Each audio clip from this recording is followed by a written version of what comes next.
Hello all and welcome back to my channel. My name is Yasmin, but everybody calls me Yaya, and today we will be talking about the dark and twisted origins of your favorite Christmas traditions while I create this holiday look. Now, some of the origins of these traditions you may or may not have heard of, but I guarantee that you will learn at least one new thing from this video. The only way to find out is to keep watching, so without further ado, let's get started. Now, unless you live under a rock, you probably know who Santa Claus is.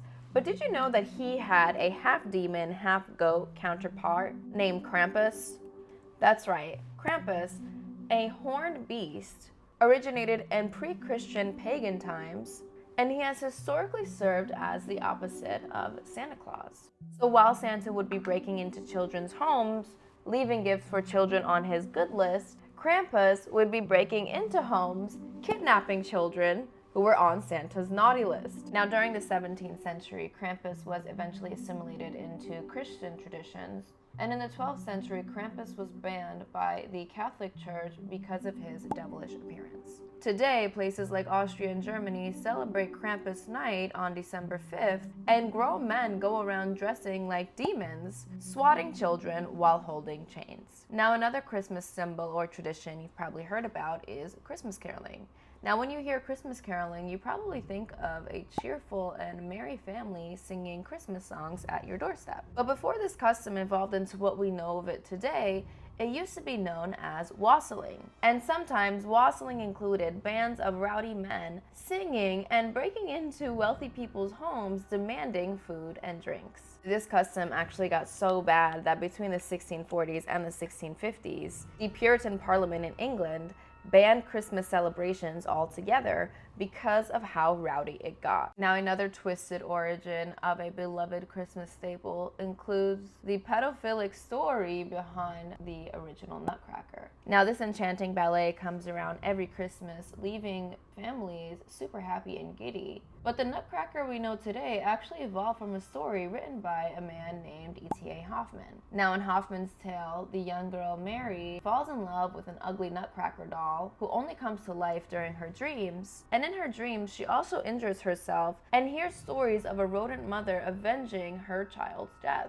Now Mary, or Marie, tells her family about these dreams, and they order her to stop speaking about these dreams immediately, but she insists that she will not, and that she will be in love with this ugly Nutcracker despite how ugly looking he is. Now, after the ugly adult Nutcracker heard that promise, he came to life and married the 8-year-old girl. In this tale, Mary leaves her real life forever to be with the Nutcracker in the doll kingdom, where she only exists to serve as his wife. Now, in the Nutcracker we know today, some of the elements of the original Nutcracker remain the same, but the Nutcracker prince does not end up marrying the little girl. Instead, they simply travel to the land of sweets, where they are greeted by the sugar plum fairy. Now, I don't know about you, but I would not want my child seeing the original Nutcracker story. Now, another Christmas tradition with origins from a disturbing story about children is a custom you know and love, known as building gingerbread houses. Now, the gingerbread house is supposedly inspired by the house in the tale Hansel and Gretel, where the witch's home is made of gingerbread. Now, the original tale of Hansel and Gretel in 1812 is of two parents who decide that they want to abandon their children in a forest. And the two children, Hansel and Gretel, catch on to this plot. So Hansel comes up with the bright idea of leaving behind breadcrumbs so that him and Gretel can find their way back home.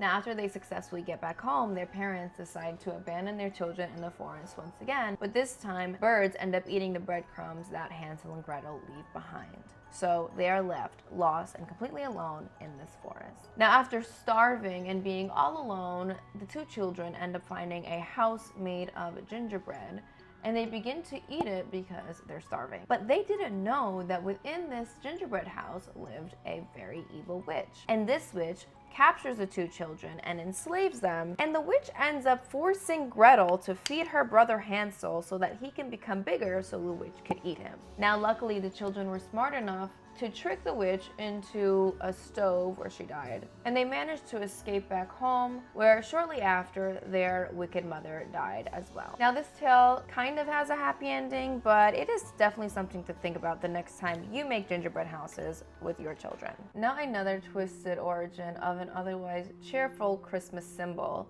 includes the origin story of the mistletoe. Today, we know of the mistletoe to be a sweet little plant that people kiss under if they are under it at the same time. Now, while not everybody embraces this tradition, it has been around for a while, but not for the reasons that we use it today. Historically, the mistletoe was actually used in York Minster Church to pardon criminals. Now, at this time, mistletoes were actually banned from other churches because of its association with the Druids, who were a class of people that the church really didn't like. And they often associated the mistletoe with friendship and good fortune. However, the people of York were a lot more independent, and they embraced the mistletoe long after the Druids were gone, and again, they used it in their churches to pardon the worst of criminals in the area. Now, if you made it all the way to the end of this video, please let me know what your favorite Christmas tradition is, and let me know if you learned something new about Christmas traditions that you otherwise wouldn't have known. Thank you so much for watching, and I will see you on the next one. Please don't forget to like, comment, and subscribe, and share with a Christmas lover that you know. And as always, I will leave all sources in the comments.